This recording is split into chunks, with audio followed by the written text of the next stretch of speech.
Hey everyone, it's Ravi, aka the Junior Explorer. I'm here with a May 24 long weekend special for all of my Canadian folks. And I've been wanting to actually do this for almost about a week and a half ago, mainly because it seems like there's been a lot of negative feedback or kind of negative vibe regarding the news release back on May 11th. And I personally thought it was a really good release. I think it was well written.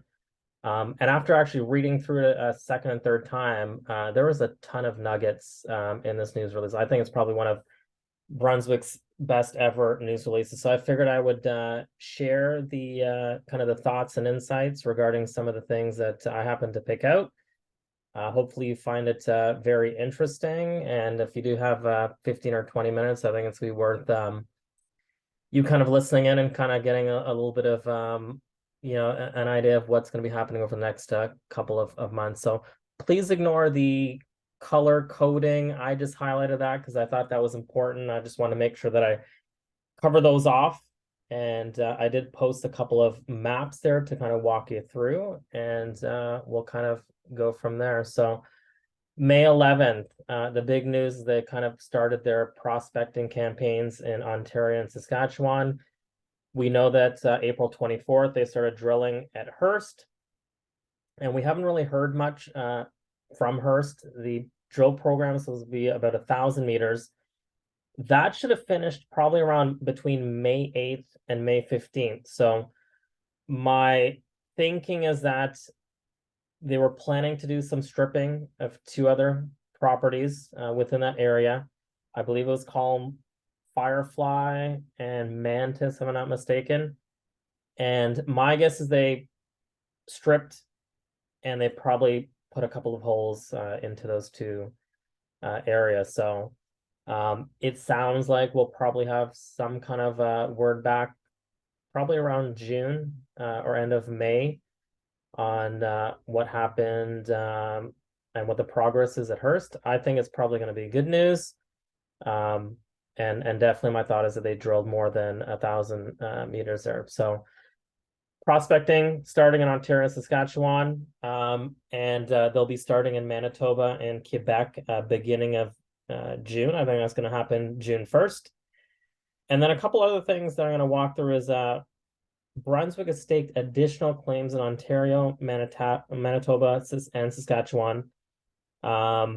And I think these are pretty significant. And this is one you're probably going to want to listen in or maybe even review on a replay. So we'll get to that in a few minutes. As I go down through that news release, this is one that also kind of caught my interest here. So then I have over 650 S-type pegmatites.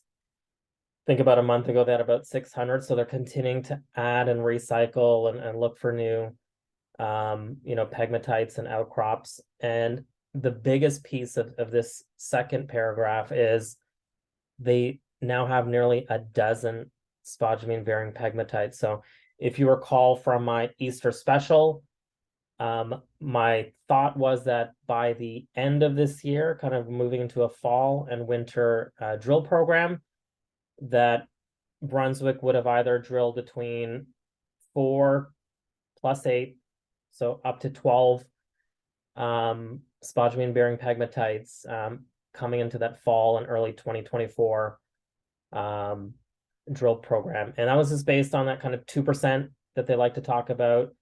That 2% of all pegmatites are most likely LCT bearing or LCT pegmatites. So that seems to be holding pretty true. So again, the other piece here, in talking with Killian, their mandate, if they find spodumene bearing pegmatites, they're going to go and drill that. So guaranteed, I think between, the next 6 to 12 months, we'll probably see these 12 pegmatites drill. Obviously, there's a couple that are currently in progress, and obviously the one at Anatacau that's finished about a month ago.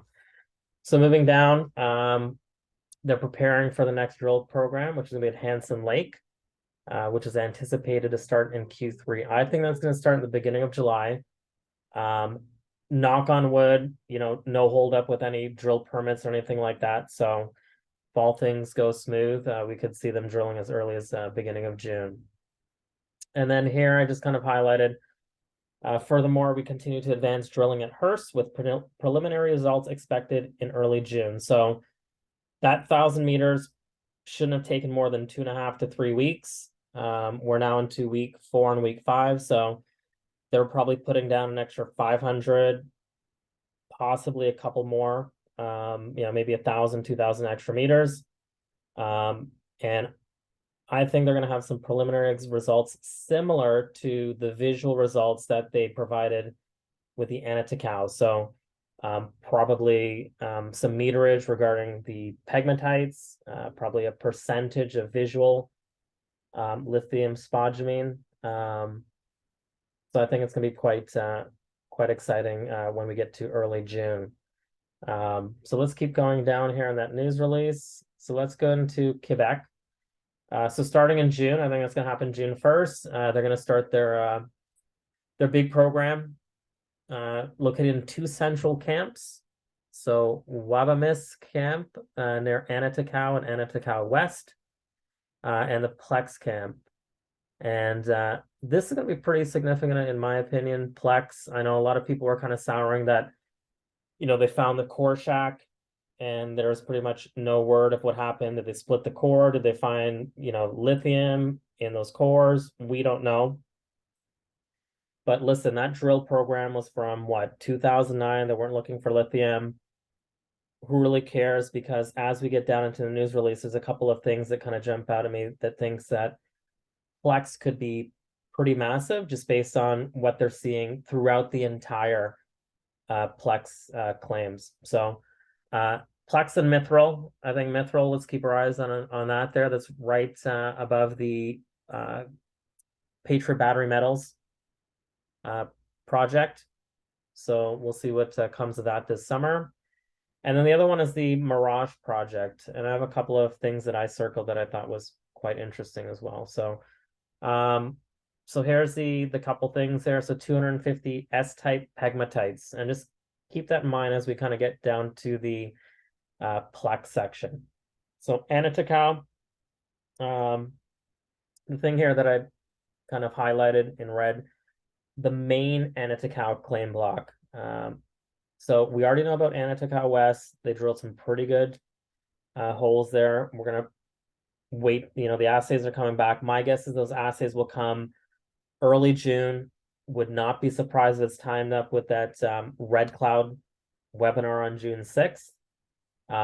So I expect some pretty good results there.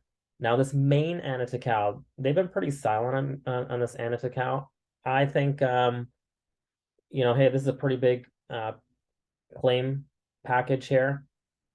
They've already said that they've identified several spodumene showings, which will be a targeted for extensive prospecting. That's a huge property. I'm sure they want to get some boots on the ground before they make a decision to drill. But if I go back to my Easter special, and I go back to some earlier comments in this podcast, when they've identified visual spodumene, they're going to drill that. So my guess is they want to scour, see if they can find some more outcrops. See if these kind of all come in these little swarms. They're kind of nearby. And my guess is come the fall, winter, they're probably going to drill that main Anatacau property. Okay, let's move down to Plex. So they're going to start prospecting on Plex. And here's where I think people really need to take notice. So if I just scroll back up here, you'll see that they have 250 untested S-type pegmatites in their James Bay region projects. They've said here in this news release, 120 of those pegmatite outcrops are on the Plex project.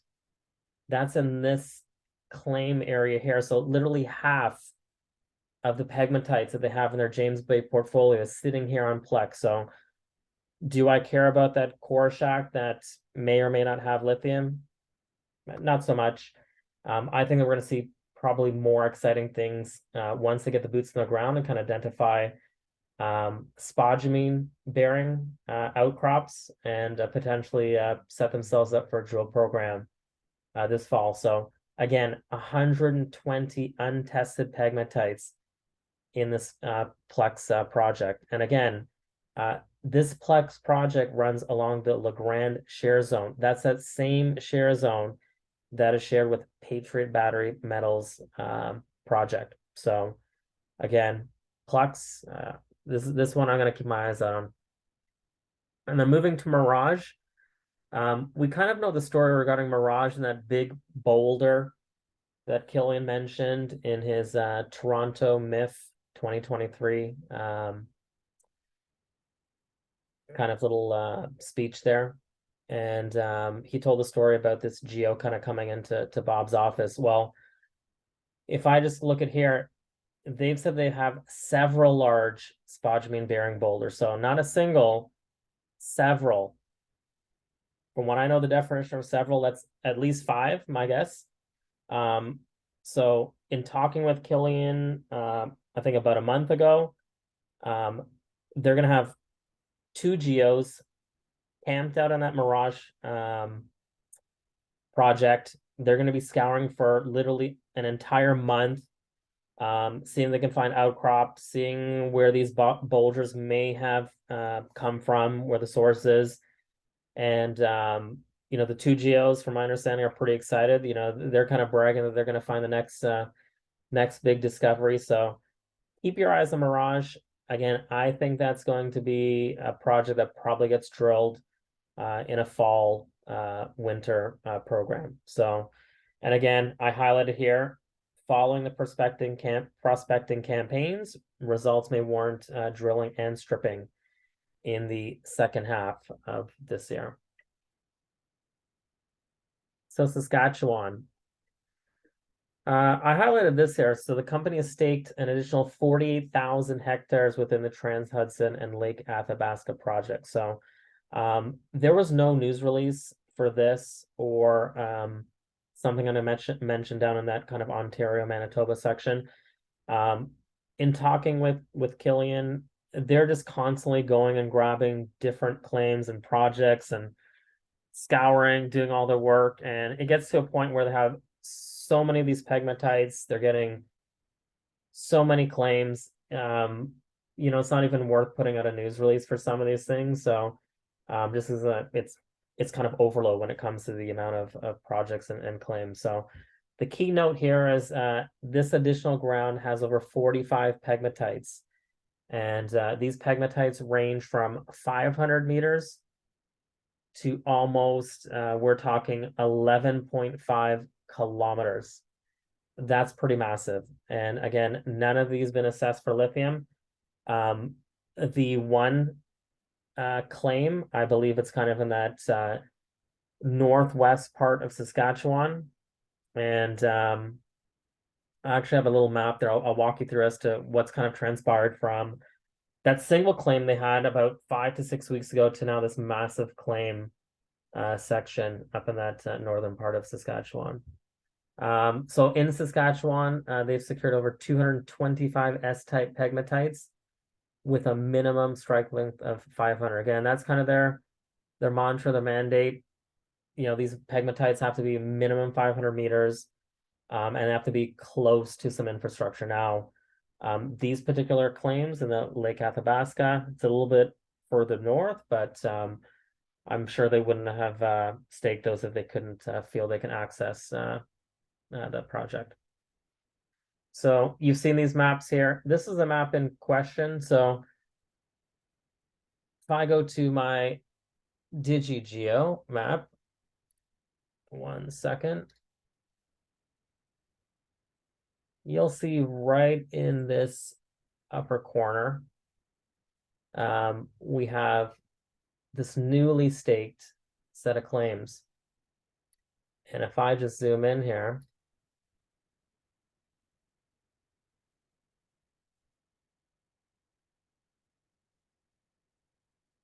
there's this one claim right here. So about 5 or 6 weeks ago, I think it must have been early April, I had a chat with Killian and I was doing a little super sleuthing on a little bit of geology and see where there could be some potential projects that are sitting on some good geology. And I noticed that Brunswick had staked this one little claim pretty much in the middle of nowhere. And I asked Killian about, okay, this little project you had up here, what was the whole idea of taking this one little claim in the middle of nowhere? And his comment was that the geology was really good there. And at that same time, I was actually looking to stake some of my own claims, just based on some of the geology in that northern part of Saskatchewan. Now, I got lost with some other things and lost track of time, and just felt that I didn't want to be an ambulance chaser, so I just kind of left it. But look what's transpired since that conversation. They've grabbed this land here, and in my calculation, this is about 13.5 kilometers. They've staked some property right here as well. And you can see there's some other people that have just kind of ambulance chased and taken up some ground here. But this is, in my opinion, pretty significant. I think this goes back to that comment about a pegmatite being 11.5 kilometers. My guess it's running right in here. Again, this was the original claim that Brunswick had. Obviously, they've done a lot more work since, and they've staked up this extra property here. So definitely something we're going to want to keep our eye out on. Okay, so that's Saskatchewan. Moving to Ontario.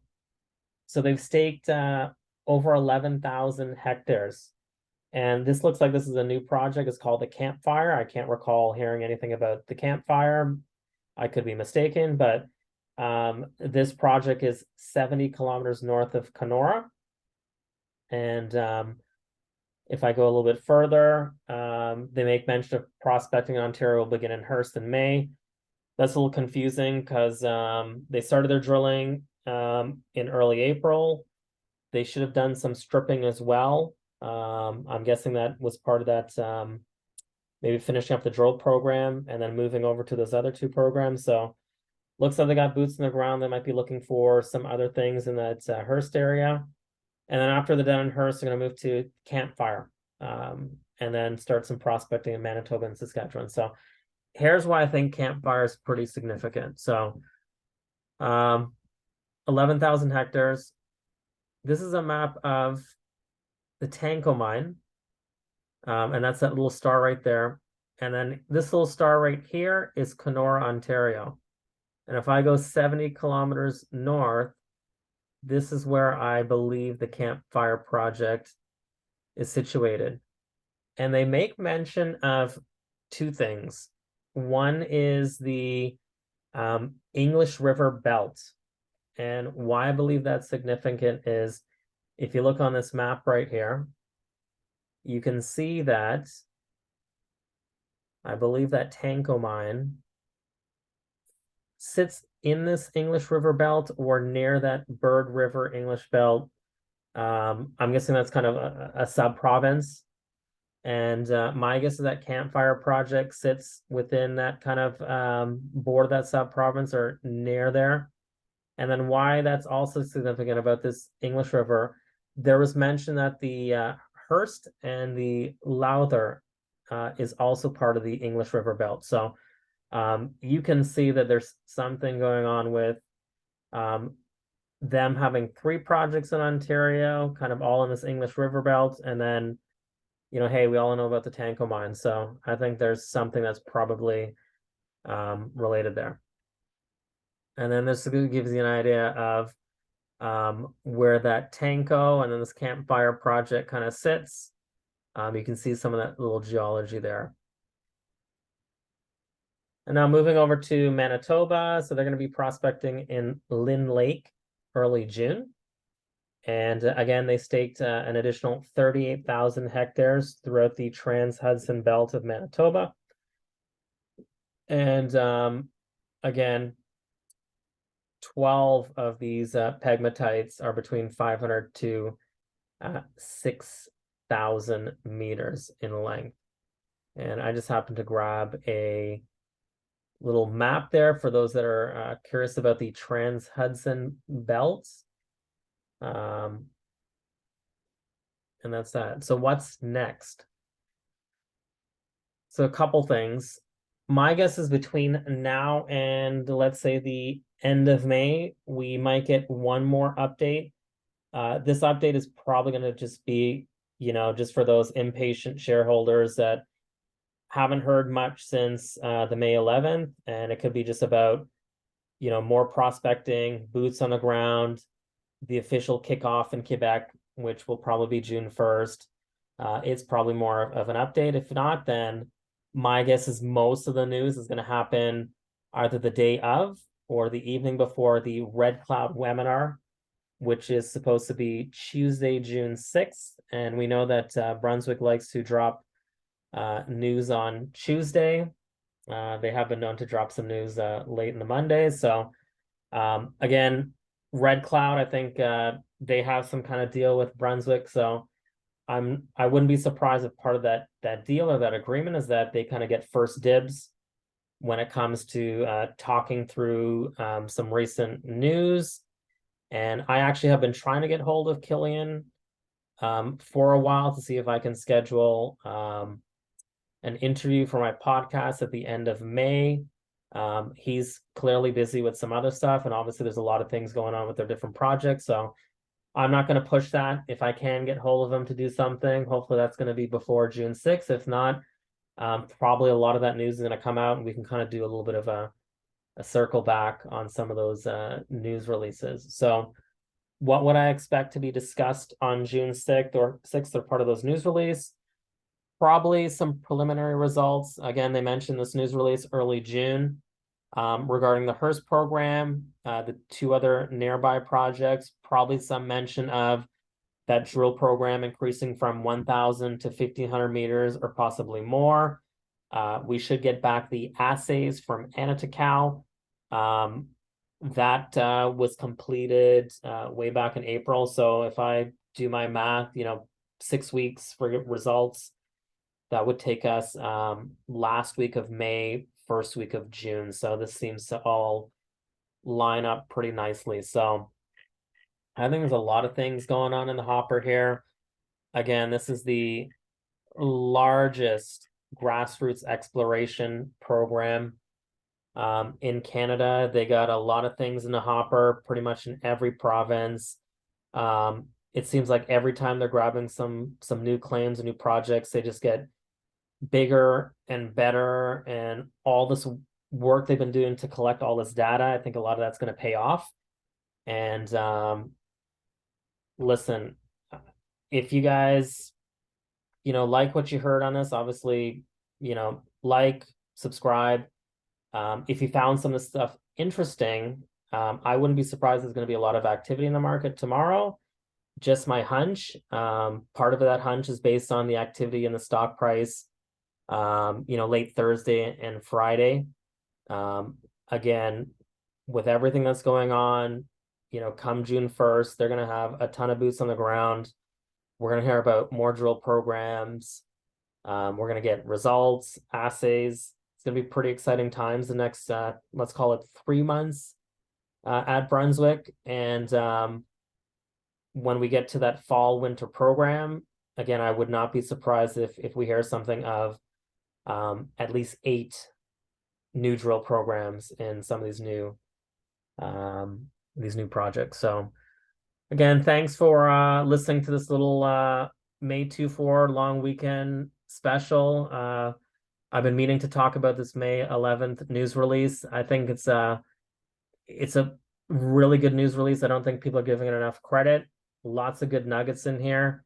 And for those folks that are in Canada, I hope you had a good and safe long weekend. And we'll talk to you soon.